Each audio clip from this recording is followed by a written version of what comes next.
Signing João Felix for Aston Villa was by far the biggest transfer we've made. To have a player of his quality to build the team around was sensational. So imagine my shock when I found out that he had a £60 million release clause. And it was Chelsea who decided to pay that release clause on deadline day and steal our star player. There was nothing we could do about it. He had a release clause. Chelsea were willing to offer more money. This is the reality of managing a club like Aston Villa. And what's worse is that transfer pretty much occupied our deadline day, and now there is no time to bring in a replacement. Our squad has now been significantly weakened, but the goal from the board is still the same. We need to finish top 2 at the very minimum in the Premier League, and we also need to reach the quarterfinals of the Champions League. But is this even possible? I can't believe this, guys. We've got 98 million in our budget, but we're outside the transfer window and we cannot spend a single penny. I legit can't believe he betrayed us, man. Things were going so well with him here at Aston Villa. I mean, last episode he was your player of the episode too,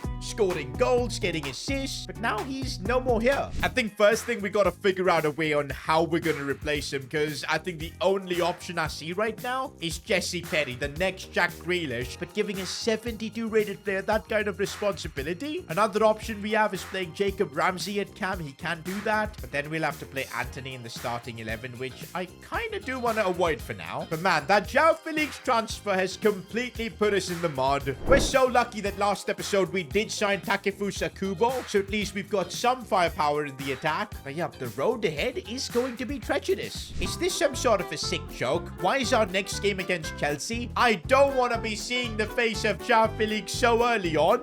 Bro, that Chelsea team, they've got Van de Ven as well. We had signed him, man. How many players do Chelsea actually want? I don't get it. Oh, seeing Felix and a Chelsea kid is already pissing me off. Bro, we've got to beat Chelsea, man. Come on. You know what? The one player that can take up the mantle of João Felix is our number 10, Takefusa Kubo, and he just keeps running. The Japanese Messi could soon be one-on-one with the keeper. Can he take his chance?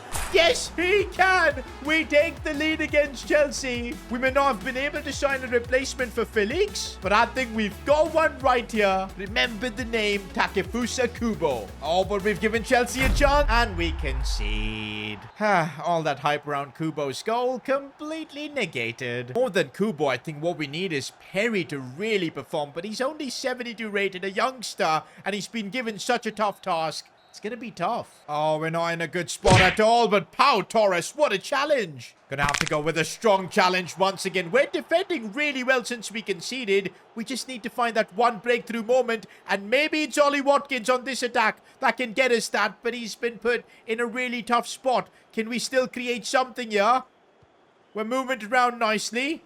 Looking for Jesse Perry, who's gone through, but no. If that was Felix, I think he would have turned and scored. And that's the full-time whistle, guys. To be fair, getting a draw against Chelsea without Felix, and considering we had to deal with all the drama, I guess for now I'll take that. Okay, wait. Why is the Italian media disrespecting me? Oh, it was because I said Inter Milan weren't a European powerhouse. Well, I still stand by that statement. When I said that, boys, I was talking about, like, financially. Let's be real. I don't think Inter is the same as PSG, Bayern Munich, Real Madrid, even Barcelona, I'd say, in terms of financial capability. And I know you guys are going to say, but Barcelona are broke. Bro, Barcelona are the richest, brokest team I've ever seen, if that even makes sense. They somehow don't have money, that's what they say, but then they still make the big signings. I just don't understand how they operate. Regardless, boys, yeah, the Italian media, just calm down. In terms of performance, your club is definitely up there as a European powerhouse. I just meant financially. But back to focusing on Aston Villa, I think now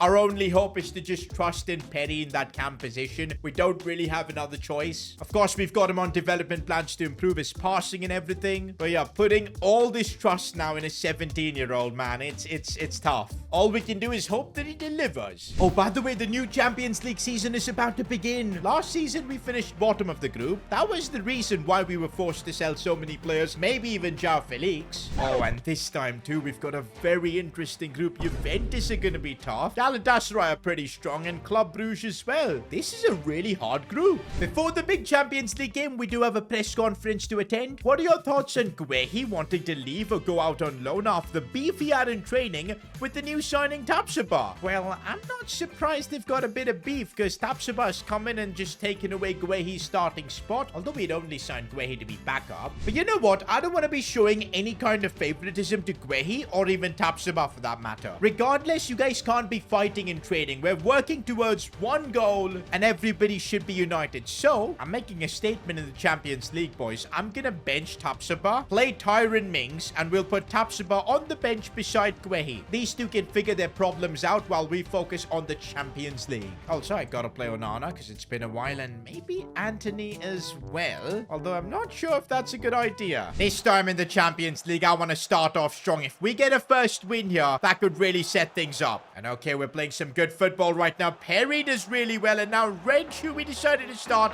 is on the charge. We could look for a cross for Ollie. Big chance. And he's hit the post. I can't believe it. Fine margins in the Champions League, man. There goes Jesse Perry on the charge with his dribbling. And he sees the run of Ian Maatsen. That's kind of what we need, but Maatsen runs it wide. Do you know what, guys? We are seeing moments and flashes of brilliance from Jesse Perry, but he needs to be more consistent. I didn't even realize Anthony was playing this game until now. He finally gets a touch on the ball, and it's been, what, 60 minutes? Ollie Watkins, he's got space to run into, and this could be a big moment. Ollie Watkins keeps going. He's going to square it, and Jesse Perry, right place, right time.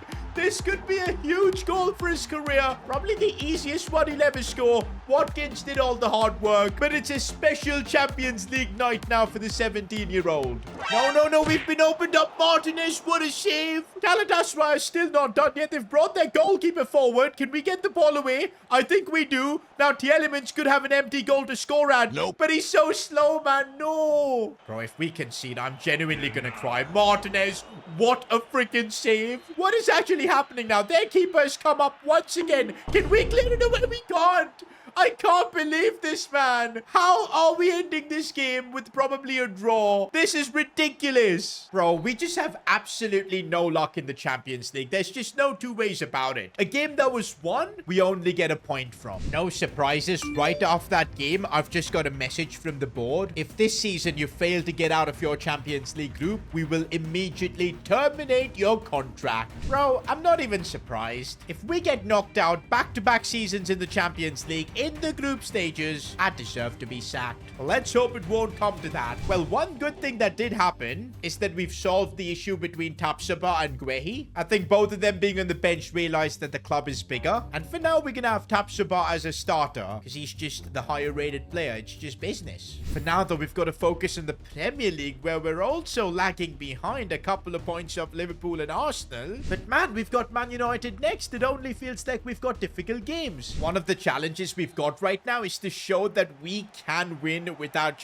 Felix. We've so far in this episode failed to do that. Looks like a set piece is going to be our first chance to score. And oh, it's Tapsoba. It's Tapsoba who heads it home. I guess we made the right call benching Tapsoba in the last game because he's come in now, more of a leader, playing for the team. None of that fighting with Guehi, and he gets his reward with the goal. Jesse Perry. He's waiting and waiting to pick out that pass for Ollie Watkins. It was brilliant, but we couldn't convert. Oh, Ollie Watkins. Massive chance. He goes for a chip. Why? For the most part, guys, we've kept Manchester United really quiet. All we need is that second goal to seal things. Oh, and Jesse Perry is helping us get that. That's a really smart ball for Ollie Watkins. If he can get through, he can. And there's the finish too. We needed the second goal, and it's Ollie Watkins who delivers. But also the assist provider, Jesse Perry. He's just getting better and better. I can't believe it, boys. Anthony scored against his former club in this game too. First win in the post-Felix era. At least there is some sort of hope for us. Oh, by the way, look at that. Ollie Watkins out here winning the Player of the Month award. Well deserved, I'd say. And talking about Watkins, we've got a question about him in the press conference. Watkins is unhappy that he isn't the highest paid player in your club, even though he's your best player. He demands a wage increase and he'll be open to some other clubs. Bro, I knew the moment we gave Jacob Ramsey a bigger contract, this was going to happen. Right now, the situation is this. Jacob Ramsey is earning 120k per week. Ollie Watkins, 105. It's kind of unfair because Watkins has been the main guy for us. Look at that. 5 goals, 4 assists. He's even getting the assist now. that Felix is, of course, gone. He deserves to get paid more, and I think we've got to do it. We'll also try and add a 1-year extension, but in terms of his wages, we'll give him 130k. I feel like that's a fair increase. He's going to become the highest paid player if he does accept this, and he does. So Ollie Watkins, he's re-signed with us. That's awesome, but I'm actually wondering how Jacob Ramsey's going to take this, because he might feel he's the young guy, the future of the club. He deserves to be paid the most. So yep, this is the situation right now. Let me know in the comments what you would have done. All right, Watkins, we've made you our highest paid player. It's now time you just help us get a Champions League win. We need the 3 points, because yep, our next game's going to be against Juve, and let's be real, the way we've played, we're not beating Juve. But bro, what happens to us in the Champions League? Look at us already being pinned back.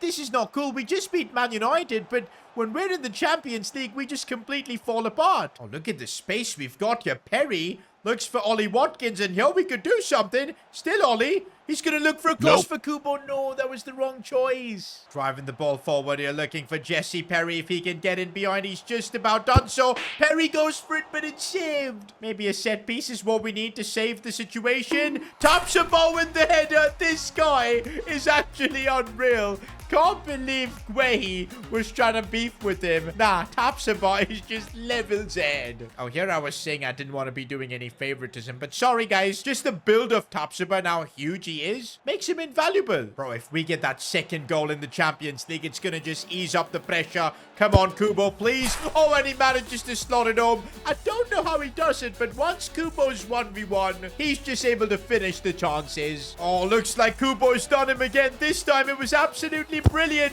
And 1v1, you cannot compete against Takefusa Kubo. And finally, guys, we get a massive Champions League win. Bro, just end the group stages right now. We're actually top of the group. Also in the Prem, we're top of the league now. Same points as Arsenal, unbeaten as well. Bro, everything is just way too perfect right now. I knew it, guys. I knew something was going to go wrong. Emiliano Martinez has suffered a sprained ankle injury, and he'll be out for the next 4 weeks. Well, now 3 weeks. That's a good thing. Oh, but he's going to miss the Juve game and quite a bit more of action as well. And the only other keeper we've got as his replacement is Joe Gauchi, who's 70 rated.